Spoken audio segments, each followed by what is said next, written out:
মাহমুদুল হাসান শামীমের পেছনে কারণটা কি বিসিবি আসলে সমালোচনার ভয় পায়? কারণ দল ঘোষণার পরেই কোনো না কোনো পয়েন্ট নিয়ে হয়তো বা তুমুল সমালোচনা তৈরি হয়, সেই সমালোচনার মুখে আসলে বোর্ড পড়তে চায় না। বিষয়টা কি এরকম নাকি? নিয়ামুর রশিদ রাহুল যেটা বললেন যে কোচের সাইড থেকে হয়তো বা কোনো ক্লিয়ারেন্স পাওয়া যায় না, কিন্তু তারপরেও তো একটা নির্দিষ্ট টাইম থাকে যে এই টাইমের মধ্যে ঘোষিত দলে পরিবর্তন আনা সম্ভব, সেটা তো নিশ্চয়ই প্রকাশ্যেই করা যেতে পারে। কেন বিষয়টা গোপনে করতে হবে?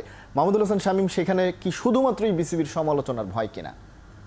আপনি যেটা বললেন সেটি একটি দিক, হয়তো সমালোচনাকে তারা আমলে নিতে চায়, এটাকে ভয় পায়। কিন্তু আমি দেখি অন্যভাবে, আমি দেখি যে এটি একদম পরিকল্পনার অভাব। কারণ আপনি অন্যান্য দলগুলো দেখেন যারা মানে ঘোষণা করেছে, তারা কিন্তু আগে থেকেই জানে যে তাদের দলটা কি হবে। আমরা কিন্তু সেটা জানি না, কারণ আমাদের সেই ধরনের প্রস্তুতি নেই, আমাদের সেই ধরনের প্ল্যানিংটা নেই। এই প্ল্যানিং এর ঘাটতির জন্যই আমরা কিন্তু কনফিডেন্ট না যে একে নিবো না ওকে নিবো। হ্যাঁ, আর যদি আমাদের পরিকল্পনা একেবারে সুনির্দিষ্ট থাকতো, আগে থেকে তারা থাকতো, তাহলে বলা যেত যে এই দল নিয়ে আমরা খেলবো। হ্যাঁ, পরিবর্তন হতে পারে, দু একটা পরিবর্তন হবে। এখন ঘোষণা না করার মধ্যে কি আছে? দলটা তো পাঠিয়েছে, আইসিসিতে একটা লিস্ট পাঠানো আছে এবং সেই লিস্টটা লিক আউট হয়েছে, অনেকেই জানে। হ্যাঁ, যে কাদের নাম কি আছে সেটা তো জানা হচ্ছে। অফিসিয়ালি না জানলেও আনঅফিসিয়ালি জানা হচ্ছে, তাহলে অফিসিয়ালি জানাতে অসুবিধা কি?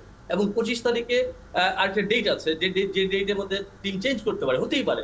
এর মধ্যে ঘোষণা করার পরও যারা ঘোষণা করেছেন তাদের মধ্যেও দেখা যেতে পারে, যেসব দল ঘোষণা করছে সেখানেও দেখা যেতে পারে যে কেউ হয়তো ইনজুরি হয়েছেন, কার হয়তো কোনো কারণে বাদ করতে হচ্ছে, দলে চেঞ্জ আনার সুযোগটা তো আছে, তার ঘোষণা করতে সুবিধা থেকে।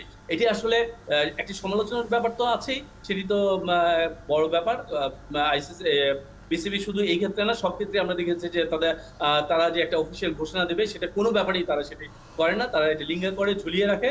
এবং এখানে আমি মনে করি যে কনফিডেন্সের অভাব, প্লেয়ারদের জন্য মাঠে কনফিডেন্সের অভাব। এখানে আমি বলবো নির্বাচক এবং টিম ম্যানেজমেন্ট তাদেরও কনফিডেন্সের অভাব আসলে, যে তারা কোন প্ল্যানে কাদেরকে নিয়ে খেলতে যাবেন, কাদেরকে দলের মূল কাঠামোটা কি হবে, এটি তাদের ব্যাপারে তারা শতভাগ কনফিডেন্ট না, এবং সেই কারণেই এই জিনিসটি হচ্ছে। তবে এটি একেবারেই অনাকাঙ্ক্ষিত, কারণ দলটি আগে ঘোষণা করলে দলের মধ্যে প্লেয়াররা যারা আছেন তারাও ওইভাবে প্রস্তুতি নিতে পারেন, আর না হলে একটি সংশয়ের মধ্যে থেকে যায়। যদিও প্লেয়ারদেরকে হয়তো আনঅফিসিয়ালি জানানো হয় যে তুমি তো বিশ্বকাপ দলে থাকছো, সেটি অবশ্যই করা হয়, কিন্তু তারপরে যারা বাকি আছেন সেটি থাকে। এবং যে এখন সোশ্যাল মিডিয়া অনেক বেশি কথাবার্তা হয়, সেখানে নানান ধরনের আলোচনা হয়, সেটি অবশ্যই টিমের মেন্টাল এনভায়রনমেন্টে একটা নেতিবাচক প্রভাব রাখে। আমি মনে করি যে ক্রিকেট বোর্ডকে এই ব্যাপারে অন্যদেরকে, যারা এই মানে ক্রিকেটের জগতে এগিয়ে আছে, তাদেরকে ফলো করা উচিত।